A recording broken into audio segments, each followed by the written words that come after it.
ஒரு முக்கியமான தகவல் யாரும் ஸ்கிப் பண்ணிற வேண்டாம். ஒரு 3 நாளா ஒரு பொண்ண பத்தி மட்டுமே அதிகமா பேசப்பட்டுக்கிட்டே இருக்கு. அந்த பொண்ணு யாருங்கிறத நான் கீழ போடுறேன். இப்போ நான் இந்த பொண்ணுக்கு வந்து சப்போர்ட் பண்ணிட்டு நான் வரல.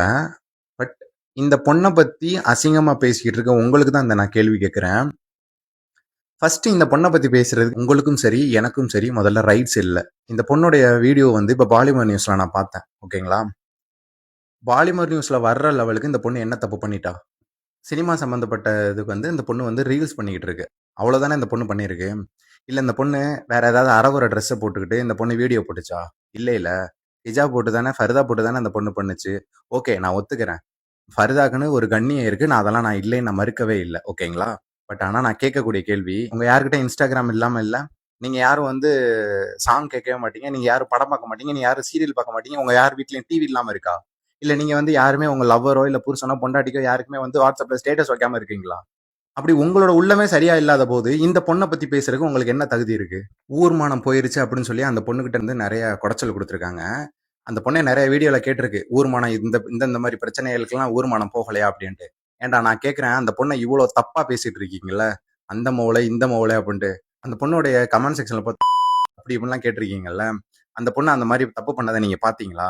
ஏன்டா பண்றவளையெல்லாம் விட்டுறீங்க. கல்யாணத்துக்கு முன்னாடி எவன் கூடயா பழகுறா, கல்யாணத்துக்கு அப்புறம் எவன் கூடயா பழகுறா, புருஷனுக்கு தெரியாம என்ன நம்ம வேலையா பாக்குறா, அவள் அந்த மாதிரி இருக்கும்போதெல்லாம் உங்க ஊர்மானம் போகல, அப்படிதானே? ஆஃப்டர் ஆல் ஒரு வீடியோ போட்டதுக்காக நீங்க அந்த பொண்ணை இவ்வளவு தவறா பேசுற நீங்க தப்பு பண்றவள்களை ஏன் விடுறீங்க? சரி, இதெல்லாம் விட்டுருவோம். அந்த பொண்ணு கண்ணியமான பொண்ணு இல்ல அப்படி இப்படின்னு அந்த பொண்ணை பத்தி அவ்வளவு அசிங்கமா பேசிட்டு இருக்கீங்கல்ல, பிறருடைய கண்ணியம் குறித்து ரசூல்லா சொன்னதை ஃபாலோ பண்ணீங்களா?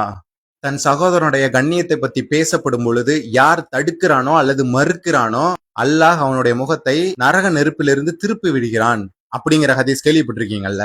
அதெல்லாம் விட்டுட்டு அந்த பொண்ணை பத்தி எவ்வளவுக்கு எவ்வளவு கேவலமா பேசணுமா பேசிக்கிட்டு இருக்கிறீங்க. அது மட்டுமா, யார் தன்னுடைய சகோதரனுடைய குறைகளை மறைக்கிறானோ அவனுக்கு அல்லாஹ் நாளை மறுமையில் அவனோட குறைகளை மறைக்கிறான் அப்படிங்கிற ஹதீஸ் கேள்விப்பட்டிருக்கீங்கல்ல. நீங்க உண்மையிலே ஒரு நல்ல சகோதரனா நல்ல சகோதரியா இருந்திருந்தா அந்த பொண்ணுக்கு நீ பண்றது தப்புமா அப்படின்னு சொல்லிட்டு நீங்க தாவா பண்ணிருக்கணும். அதை விட்டுட்டு ஒரு சோசியல் மீடியால பேசுறது ரொம்ப கேவலமான விஷயம். சரிங்களா? அந்த பொண்ணோட உள்ளம் சரியா இருக்கா இல்லையான்னு அல்லாஹ் ஒருவனுக்கு தெரியும். சரிங்களா? முதலோட உங்களோட உள்ளத்தை நீங்க பாருங்க.